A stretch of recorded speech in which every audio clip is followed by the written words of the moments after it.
Amelia Bryant. She's 14, performing as Dorothy Thompson.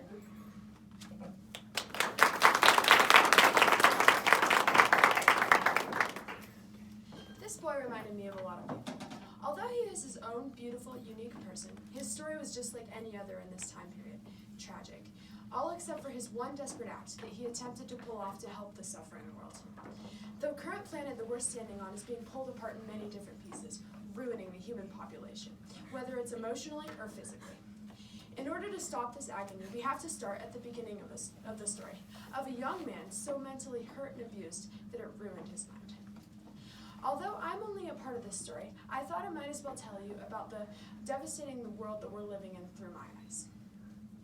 My opinions on this should be shared. I want to spread the word of the story of the boy who risked his life and many others to stop Nazi Germany. How did I get here, you ask? It all started on a small ship to Europe, where I stood on the deck wondering about the beautiful life in which I was about to cherish in Europe. My early life was not one to enjoy, so I was excited for a change. As soon as I arrived in Europe, I began my career as a journalist. I worked on many regular articles, such as the Daily News and other almost boring articles. About a year later, I found my opportunity, the 1921 Habsburg Plan. In order to gather information, I posed as a Red Cross medical assistant.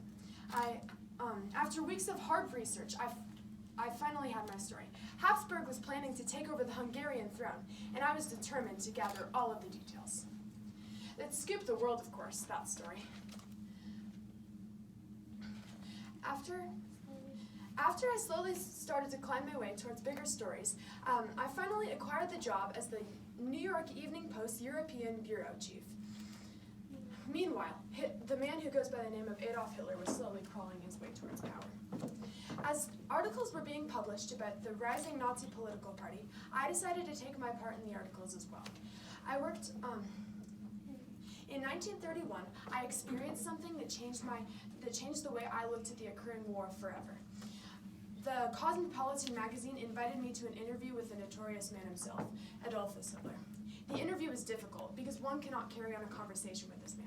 He speaks as though he were addressing a mass meeting. His voice, a hysterical tone creeps into his voice, rising sometimes almost into a scream. He gave the impression of a man with a trance. I couldn't stand this interview. This man had evil running through him. What makes a man this evil?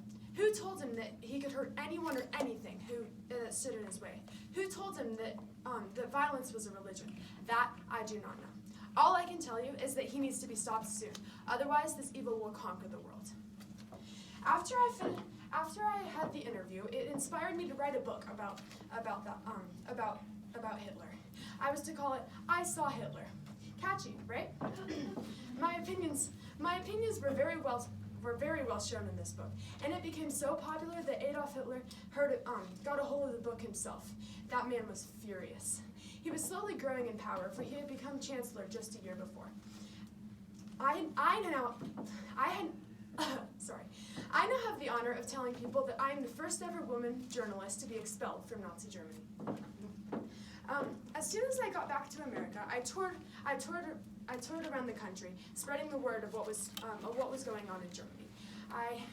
In 1939, I went to a meeting with many prominent German officials. I couldn't believe what I was hearing. I was so appalled that I began to laugh.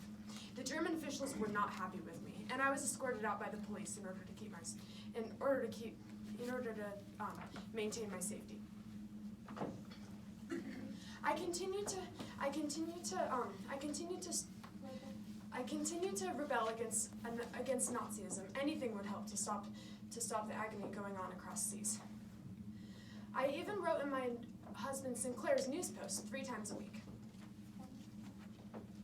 One of my main goals while I was touring was to open up Americans like you to refugees from across seas. I still stand for this because I believe that there are millions of innocent Europeans suffering, wanting to be saved by somebody.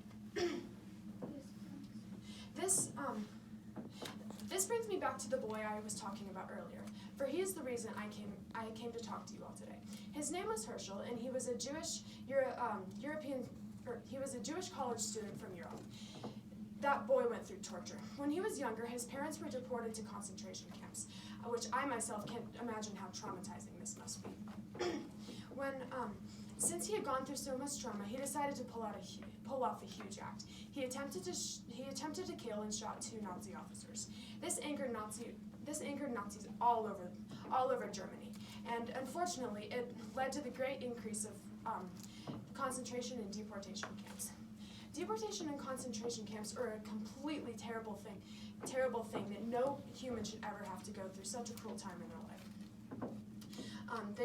They're a completely inhumane way to treat people. If 2 people ever get into an argument, it should not mean that they should go to war with one another, let alone treat them like an animal. If you ever get into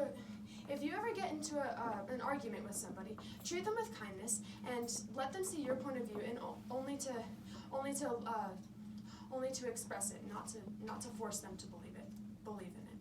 That goes for anyone out here. Now, before I sign any book copies, does anyone have any questions?